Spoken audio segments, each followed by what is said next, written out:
Hey folks, Alan Saunders here for Pittsburgh Sports Live at the Carrier Dome in Syracuse, where the Panthers just dropped a 74-63 decision to the Syracuse Orange, their second ACC road loss of the season and Pitt's 14th consecutive ACC road loss. It was a tough game from the start for the Panthers. They came out not shooting particularly well. Of course, this is a notoriously difficult place to shoot with the cavernous ceiling of the Carrier Dome in the backdrop, 24,000 fans in the stands, and the Orange's legendary 2-3 defense.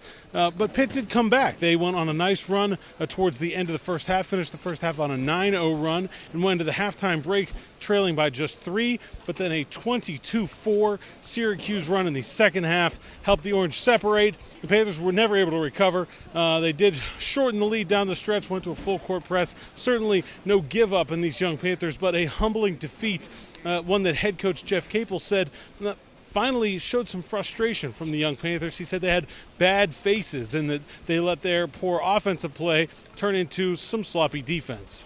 I thought our inability to make shots totally hurt our defense. You know, we had bad faces.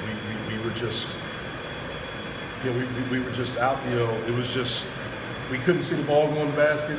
And therefore, we weren't talking on defense. We weren't together. You know, we didn't necessarily follow the game plan. You know, it was hard to communicate today, you know, with this group, with our guys. Pitt was led offensively by senior wing Jared Wilson-Frame, who had 19 points, and he shot 5 of 13 from three-point range.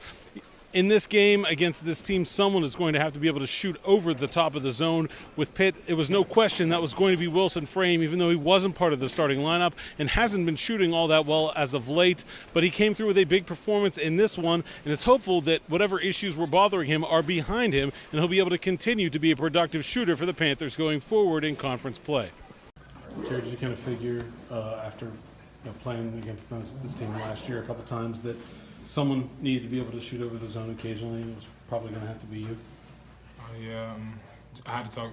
I've talked to coach before the game, and I knew going in, being my team's best shooter, I knew that this is going to be a game I'd have to step up and make shots. So. Especially when it comes to shooting, Jared, what do you feel like went right for you today that maybe hadn't been feeling that way over the previous few games? Honestly, the problem that I've been having over the past previous games, I've just been putting too much pressure on myself, thinking too much about the game, and being a senior, it being my last year, trying to kind of pressure myself, putting too much pressure to just do too much. And I had a talk with coach the other day that really helped, just kind of getting back to just having fun playing the game. And I think I was in a different mental space over these past couple games, and that was the reason why I was struggling. It didn't even really have anything to do with my actual basketball ability, so I just had to get over that and get back to having fun playing the game.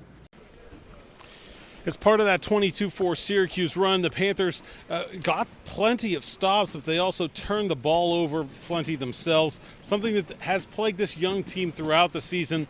And head coach Jeff Capel said they're going to need to have a greater focus on valuing the basketball going forward if they're going to turn that particular aspect of their game around.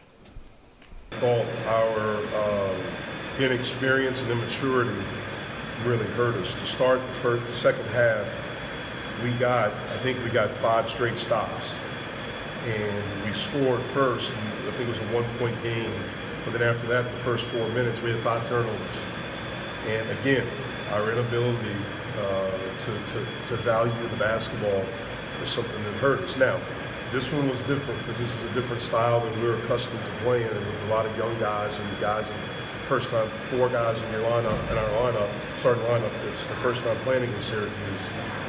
You expected a little bit, but I just thought the way we started the second half really hurt us, and then they really took advantage of it from the under 16 time on. They really took advantage of that.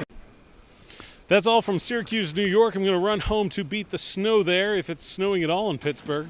The next Pitt basketball game will be Tuesday at the Pete when the Panthers host #1 Duke. Of course, Pittsburgh Sports Live will be there with full coverage as always. Until then, I'm Alan Saunders. Thanks for watching Pittsburgh Sports Live.